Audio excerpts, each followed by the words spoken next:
Welcome to the next podcast of millinery.info. Today we're speaking with Lorraine Gill, the head of the subcommittee for the Hats Off to Adelaide Convention, and it's running from the 9th to the 15th of July.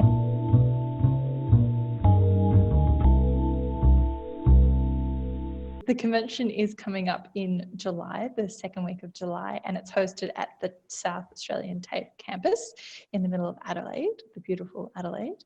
And I guess the best place to start is, what's the format of the event? The convention is primarily a Millinery Association educational event with workshops and topics of millinery and related topics.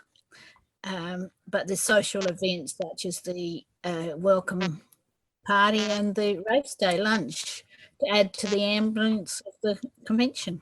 The Wednesday afternoon is free of workshops, which enables the tutors to have a breather, and the interstate and overseas delegates can take in the beautiful city of Adelaide, where everything is close by within walking distance. And we do have a bus trip to the McLaren Vale wine regions as an option too. And the trade day is the beginning of the convention, where everyone can purchase millinery products at a one-stop shop. Who is going to be tutoring at the event throughout the week? We have two international tutors, Edwina Ibbotson from London and Vladimir Stadishuk from Spain. From Australia, we've got Brenda Wilson and Alison Clark from Queensland, Cynthia Bryson-Jones and Carol Marr from New South Wales, Bonnie Evelyn and Louise McDonald from Melbourne, Victoria, and Susie Williams and Sophie Armstrong from Australia, and Fiona Dixon from Western Australia. So that brings us to have 11 tutors. And what kind of level are the classes aimed at? There's all levels of competency coded for. Each class is graded as beginner, intermediate and advanced. The beginners is self-explanatory. The intermediate would include those who's had some millinery training, and the advanced would take in those who are either qualified milliners or those who have accredited certificates in millinery. What's the format of each day? The workshop days will start at 9 o'clock. The morning class goes till 12:30. And then during the break, which is 1.5 hours, we're going to have little seminars or guest speakers. So what type of different classes can people register for? They vary, of course. The internationals are also doing a masterclass on the 2 days following, on the Monday and Tuesday of the following week. And Edwina's doing perfect blocking on that. And Vladimir is doing a fantasy headpiece. Both amazing classes to book in. However, they're quite separate from the convention. The convention, the difference between that is they're a 2-day class, whereas the convention classes are 1 day, one or half a day, or in one case with Cynthia's Lotus Feather is 1.5 days. Edwina's working with cinema and also inserts, dots and painting. And she's doing a class on the Wednesday morning with metal flowers and shapes. Vladimir is doing millinery jewels, and if you look on the website, you'll see some amazing pictures of his work. And he's doing feather flowers and trim techniques. And the I call them locals, the Australian ones. Bonnie Evelyn is working with Jinsin. Brenda Wilson is working with cinema, non-traditional cinema, and bias brims. She's also doing a untooled flower workshop, which Fiona Dixon from Perth is working with making hat blocks out of chemicals and 2020 canvases, I suppose you'd say. And that's created from existing blocks and creating your own. So it's a good way of doing hat blocks for one-offs and ones that you probably won't be using a lot of, although if it became popular, you've then got a template to have it made from. Cynthia Bryson-Jones, as I said, she's doing light as a feather and no shrinking violets, and she does flowers or covering hats with feathers. Louise McDonald, who's a renowned milliner from Victoria, is doing Look No Blocks, her amazing creations without using any blocks, and Twist and Shape, which is cinema. Then we have Carol Maher, who works with thermoplastics, and she's working with laser cut perspex and the thermoplastics such as Warbler and Phosphate. And then she's got a new workshop that she's actually doing for us for the first time, is her hat block handbags. Alison Clark is working with crinoline and she does some amazing wire work. Then we've got our local Susie Williams is doing cutwork felt sculpturing. Then Sophie Armstrong is outside of the square when we say millinery techniques. She's actually going to show us how to go online and make online millinery shop, and how the content will be how to attract your audience. The event commences on the Sunday with a trade day. What traders can we expect to see coming over or being in Adelaide for the day? About 6 traders. House of Adorn is our main trader. Then there's Hatters Millinery from Sydney. Moulding and Castings is an Adelaide company that has thermoplastics. Then Hat Academy is online educational, what would you call it? Provider? Yeah, that's right, yeah.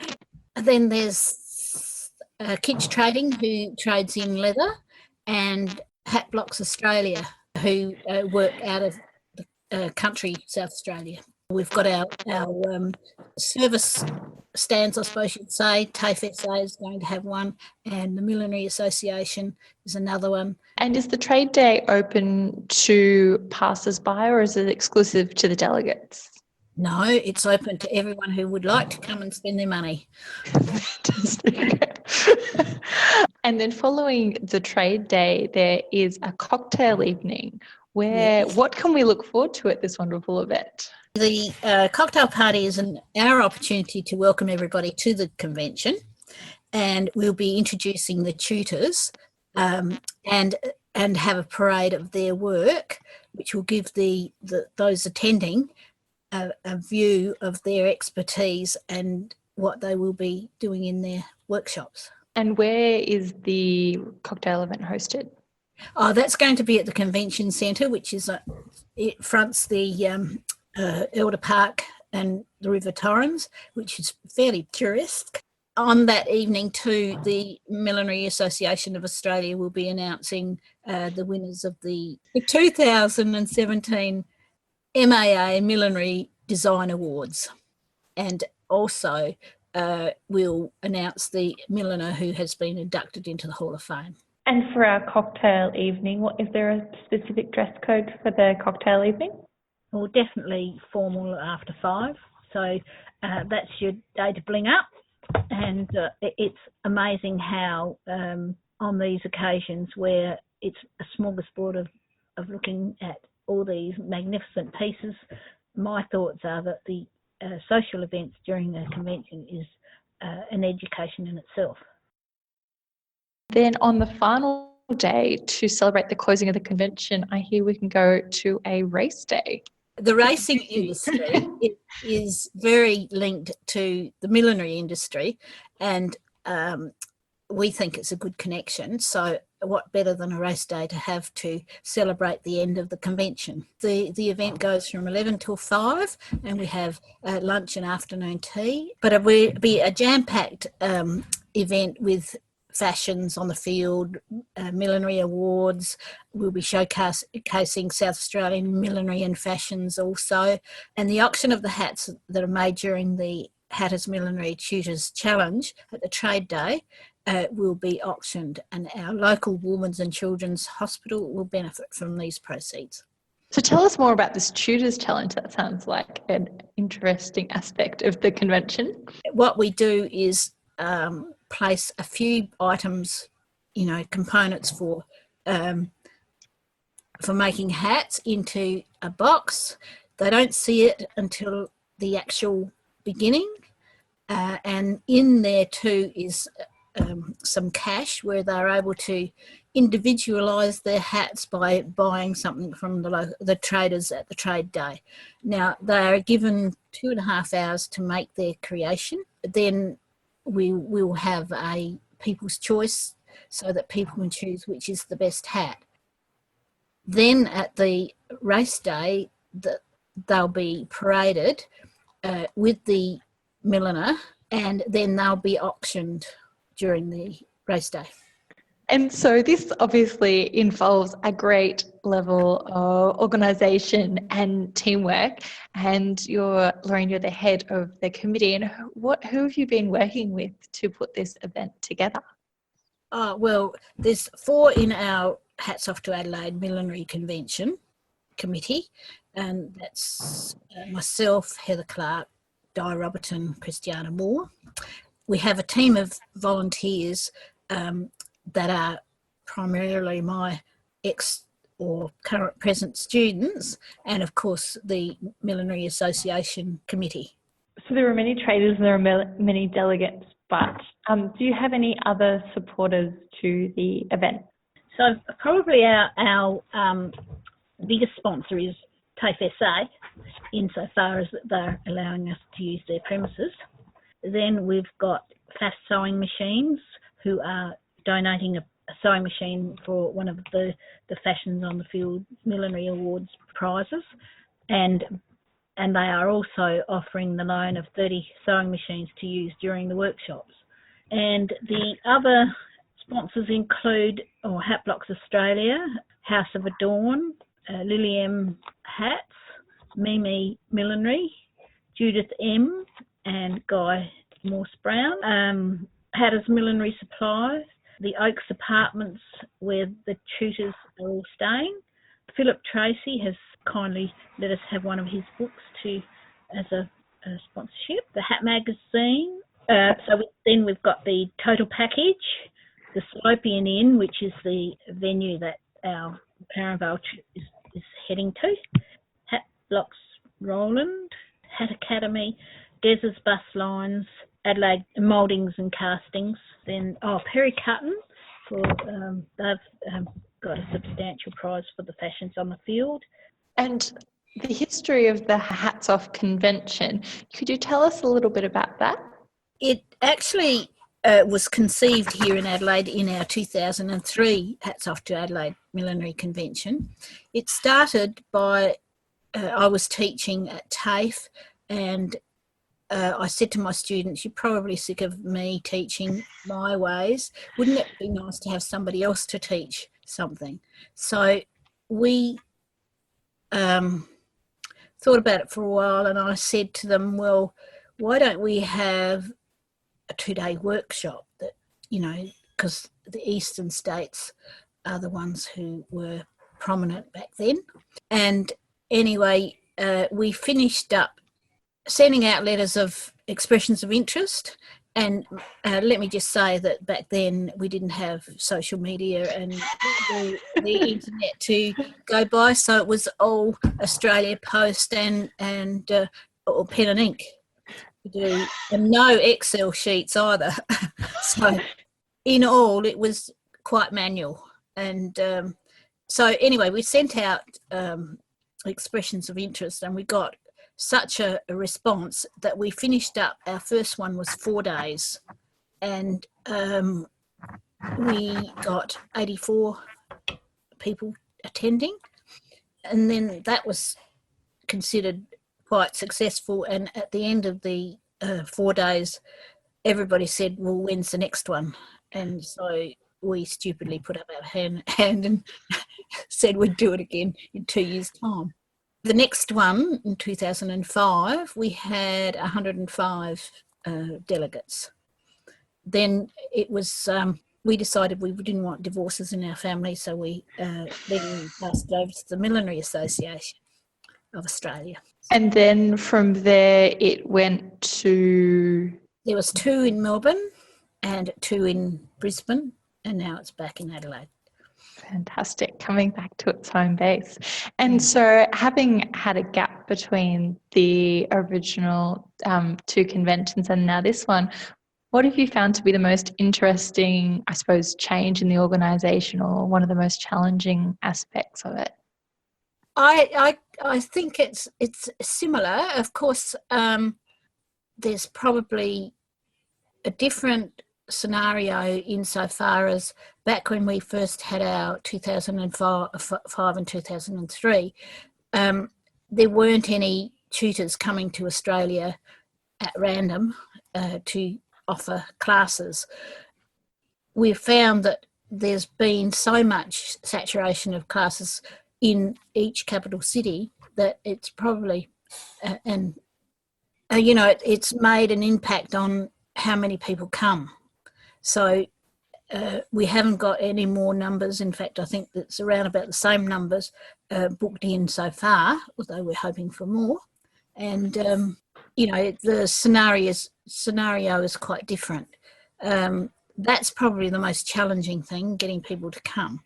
But interesting aspects, the social media is probably the interesting, because you can get out there to much more people. What are you most looking forward to seeing throughout the week yourself? Oh, well, I hope everybody has a fantastic time and wants to go to the next one, wherever it may be. If someone's interested in finding more out about the Hats Off to Adelaide Convention, where can they find out some more information?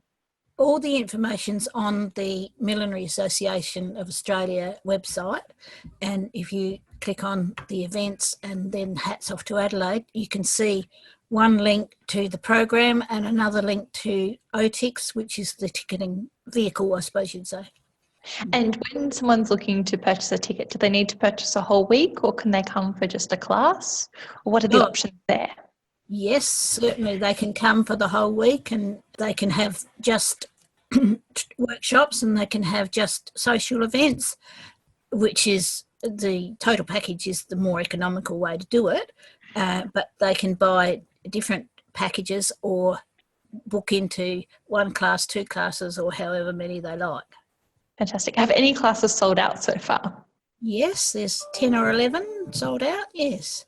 But as it happens, I think there's only one or two that have sold out completely. A lot of the tutors are offering two classes, and most of the cases there's still one or two seats available in their second class. So if you missed out on Monday, maybe there's a class running on Tuesday or Wednesday. Yeah, something like that, yeah. As soon as you go onto the website, you'll find that it's indicated whether it's booked out or not. And in terms of what materials someone needs to bring once they've registered, how can they find out about what's required for each class? That's in the program. It's all outlined in the program, so you can see from the start what your requirements are going to be. And the traders that are going to be there are offering kits for sale, but they will have the materials at the trade day if you don't want to carry all your bits and pieces with you. So if you're flying in, you don't have to have a bag full of bits and pieces rather than your clothes. Thank you for speaking with us today, Lorraine. We look forward to seeing you there and bringing you more coverage of the Hats Off to Adelaide Millinery Convention. This millinery.info podcast was brought to you as part of the millinery.info sponsorship of the Hats Off to Adelaide Millinery Convention. If you know someone that might be interested in this podcast, please tag them in one of our posts or send them a link either through our website or our SoundCloud.